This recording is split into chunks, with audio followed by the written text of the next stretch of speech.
Jai Gurudev, Day 15.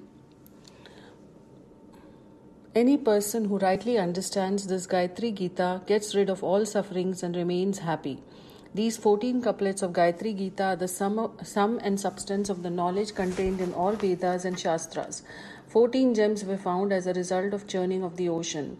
These 14 couplets are gems found by probing deep and conducting an in-depth study of all scriptures. A person who assimilates these teachings in his life can never remain unhappy. He enjoys perennial bliss. Next topic is Gayatri Upanishad. Brahman Granths are offshoots of Vedas. Each Veda has several Brahman Granths, but only a few are now available. With the passage of time, most have been disappeared. Two Brahmans of Rig Veda, Shankayan and Itriya, are available. Shankayan is also known as Kopitki. Similarly, there are three Brahman Granths of Yajurveda also, that is Shatpat, Kanva and Tritiya. 11 Brahman of Samved, that is Arshya, Jaimin Ashya, Sanhit Upanishad, Mantra, Vansh, Samvidhan, Sadvinsha, Devat, Tandya, Jaiminya Upanishad, Brahman, and only one Atharv Ved which is known as Gopnath Brahman. Gopnath Brahman are known as Gayatri Upanishad, in which the important sect of Gayatri has explained in the episode of discussion between Maitreya and Mugdalya. According to its literal meaning, Gayatri is a prayer for illumination and uplifting of the intellect. But in this Upanishad, several secrets relating to Brahma Vidya, divine knowledge, and Padarth Vidya, material knowledge, have been revealed. Gayatri Upanishad starts with a narration in which Maitreya, who was a great scholar and delivered discourses on three Vedas, had ridiculed Maudgalya by saying that he did not teach anything substantial to his disciples. When Maudgalya came to know about this through one of his disciples, he inquired from Maitreya what he knew about the secret of Gayatri. Maitreya could not give a reply. Maitreya had very well understood the intention of Maudgalya. When he pondered over the matter deeply, he realized that he had not understood the secret of Gayatri, by which the mantra has assumed its preeminence. Unless the fundamental basis was known, it was no use knowing exterior symbols. He realized that it was no use of delivering discourses on Vedas so long as their origin was not known. He therefore resolved that he would first understand the secret behind Gayatri and only then do any other work. He sent away his students and approached Maudgalya with humility and devotion, befitting a true seeker and student who approached a master for initiation into sacred knowledge. Contrary to this, in modern times, the students are most impertinent and disrespectful, and all their education goes waste for want of proper discipline and blessings of the teachers. Maitreya asked Maudgalya the secret underlying the first part of Gayatri and asked three questions. His first question was, what is Varenya of Savita, which means how the luminous God can be obtained. Secondly, what is Bhargo of the Dev. Thirdly, what is that medium by which God gives inspiration to all and by which the grace of God is attained?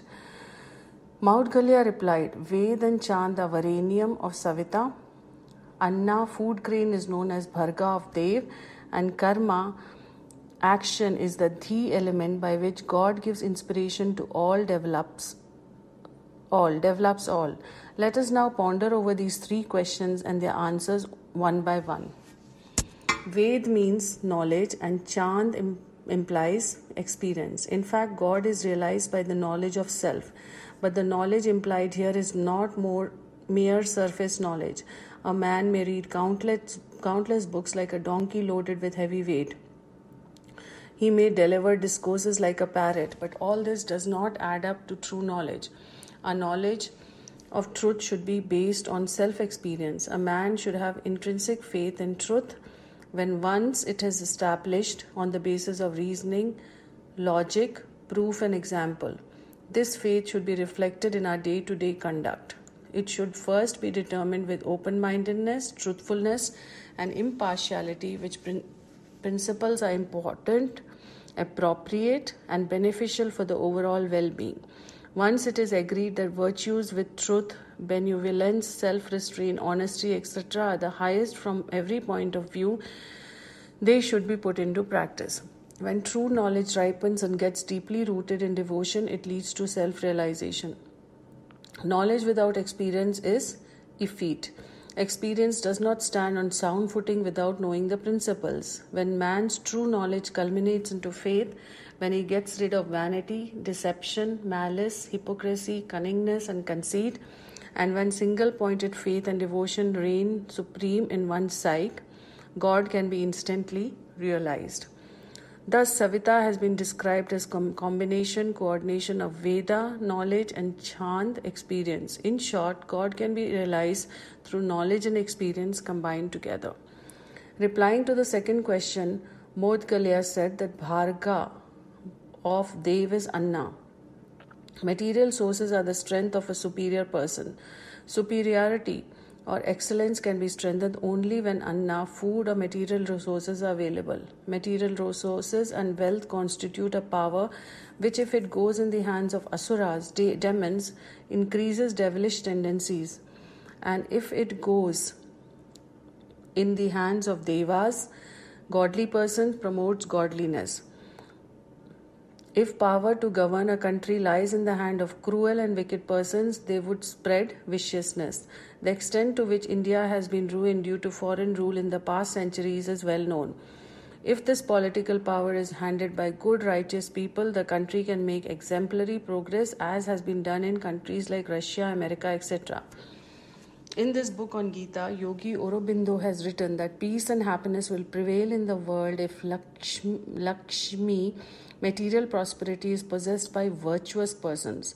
The world is bound to suffer calamity if Lakshmi goes in the hands of demon. God-like persons need material resources, wealth, not for sensual enjoyment, greed, hoarding, vanity, or doing justice to others, but defending and promoting godliness, so that people may be able to make themselves strong, active, and resourceful. Anna, food, or material resources have been regarded as a symbol of Lakshmi. Thus, Maudgalya replied that Bharga of Dev is Anna, the worldly strength of good person lies in the material sources. Without material resources, they remain weak in the physical field. The third reply of Maudgalya is the action. Karma alone is the element by which God inspires and uplifts all. This is absolutely true, that everyone is uplifted and evolved through God's grace. God inspires everybody through high levels of evolution towards progress. It should, however, be understood that inspiration is dhi. Dhi means that intellect which gives inspiration and incentive to God-like deeds.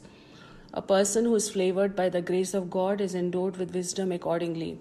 Whether a person enjoys blessings of dhi or cannot be judged by examining whether he is industrious and diligent and does his work enthusiastically. A person endowed with such a nature should be considered to have blessed with dhi element by God. Several persons are habitually indolent, dull, and apathic. They do work half-heartedly without any enthusiasm. A little exertion makes them tired. Such persons should consider to be devoid of the element.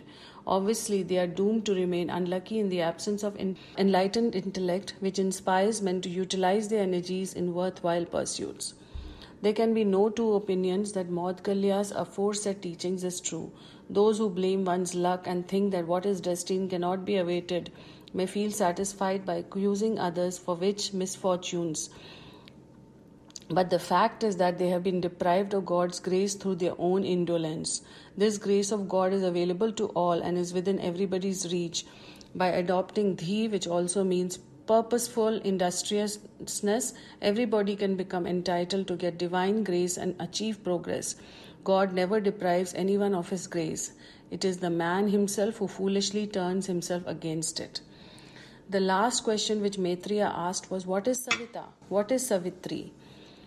Savita has been regarded as Devta, god of Gayatri. Every mantra has its own Devta, which denotes as to what is the subject of the mantra. As Savita is Devta of Gayatri, it is apparent that the prime Devta of this mantra is Savita. It is for this reason that Gayatri is also known as Savitri. Maudgalya replied that Savita and Savitri are inseparable. They are in fact one. They combine and form a pair. One is the transcendental source and the other is the creative energy. Both complement each other.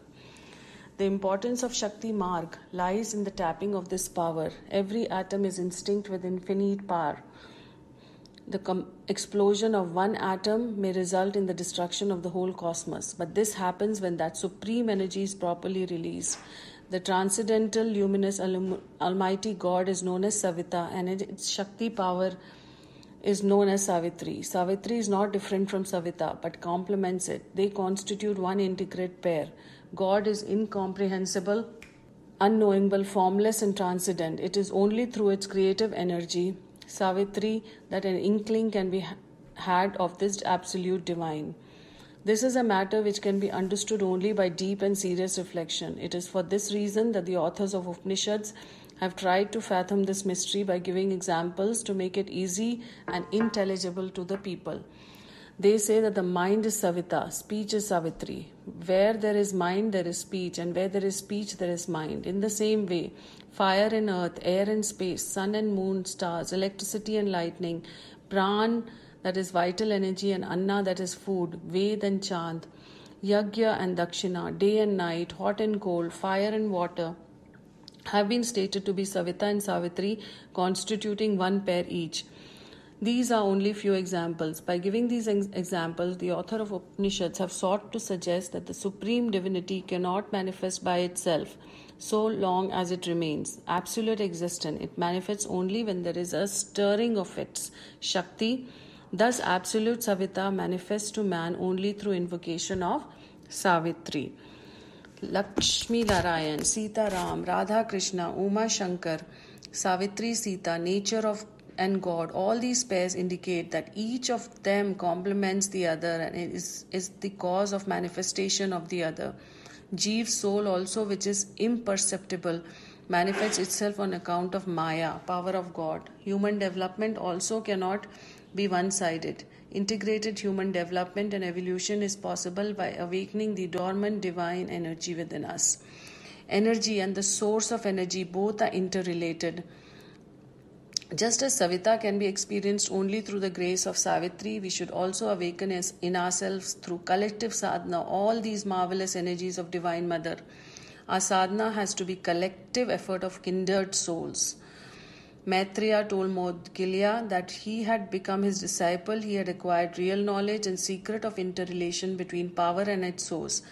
He further told that whosoever will come to know about the secret of this knowledge will not be subject to mortality. Such a person will regard power as an inseparable part of his soul. He will never misuse it, will utilize it for the greatest goal.